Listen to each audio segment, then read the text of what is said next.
Next is Sharon Price. So Sharon was born in Stoke-on-Trent and went to school in Congleton. She did a first degree in chemistry and also has a postgraduate certificate in education. Today she will be talking about her GCSEs and becoming an engineer. My name's Sharon, and when I was at school I loved metalwork and woodwork.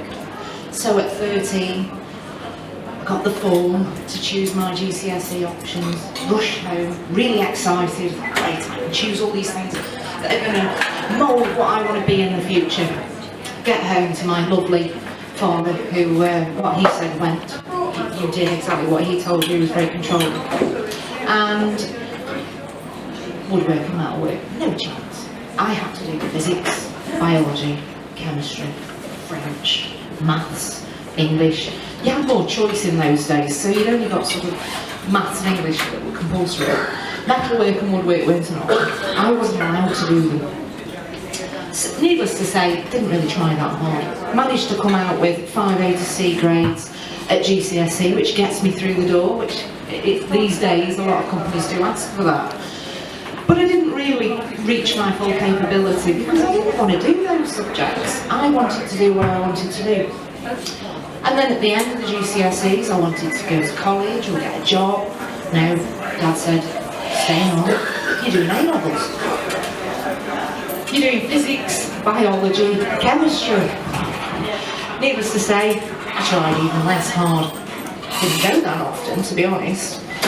Failed every single one of them, and I thought, great, one in the eye for Dad. Maybe now he'll listen and let me do something that I want to do. No, this is a great job. You're going to apply for that job, you're going to get that job, and you're going to work there for the rest of your career.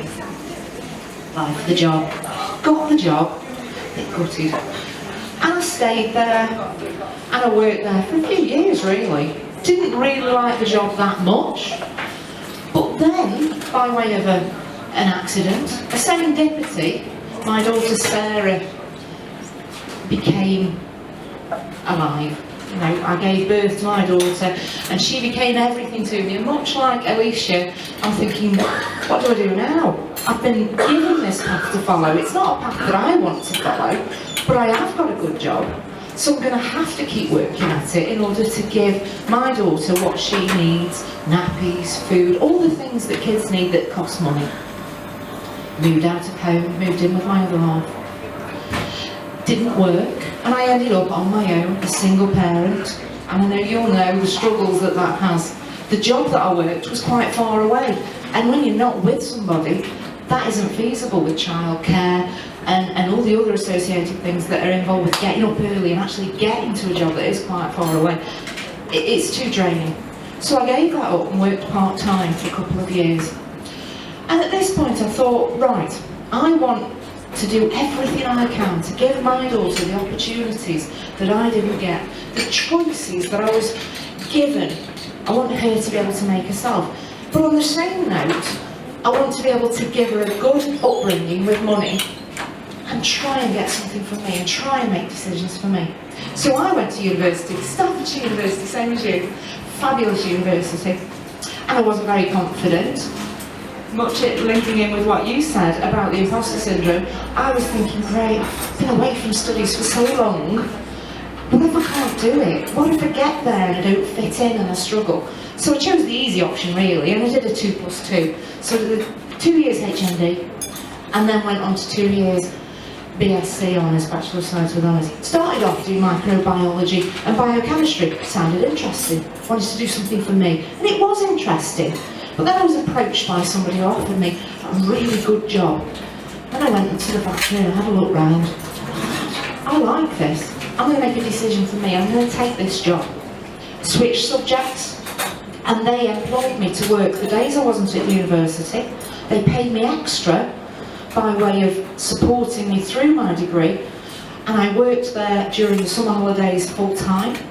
It was close by, and I loved that job. I was an engineer, and I ended up making jigs in the metalwork room. So one in the eye for Dad, ended up being the only female engineer in the factory, and I felt at the time, I thought, if he'd just listened and let me do metalwork and woodwork in the first place, I'd have got there a lot sooner. And I wouldn't have had those years where I felt like I'd wasted time. And it became a bit more progressive on site, so by the time I left several years later, unfortunately the site shut eventually, there was 2 or 3 other female engineers, and it was great. But the best thing that gave me the satisfaction is my dad worked there. And he got the same level job as me. So I got there a lot younger than him, and he was a quality engineer. And he had to sort out all the problems on the production line. So a printed circuit board came through and there was an error on it. He had to sort it out. But when my dad couldn't sort those problems out, he had to take it downstairs to the manufacturing engineers for help. I was a manufacturing engineer. It was brilliant. 1 in the eye for Dad. He still didn't recognise the achievement. He said if I couldn't get a good degree when competing with young people like that as a mature student, I was nothing. And he said that I couldn't teach him anything he didn't already know because he was so much older than me.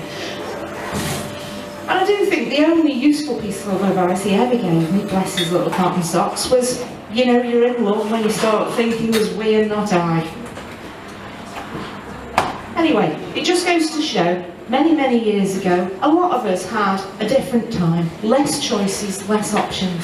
But we can change that. You can sit back, you can reinvent yourself, and you can go back and do what you want to do. And it's really nice for young people, and there is a couple of young people in the room, because you've got choices that our previous generations fought to get for us. At first, I was the only female engineer, and a couple more came. Now you see women doing all sorts of jobs that were traditionally male. And that is a great thing. Time's changing, time's progressing. And we need to realise that, yes, there is more of a struggle and more of a fight, but things are changing, and we should strive to take the bull by its horns and try and do the best for ourselves and make the right choices for us, and to hell what anybody else thinks. So Dad, 1 in the eye. Thank you.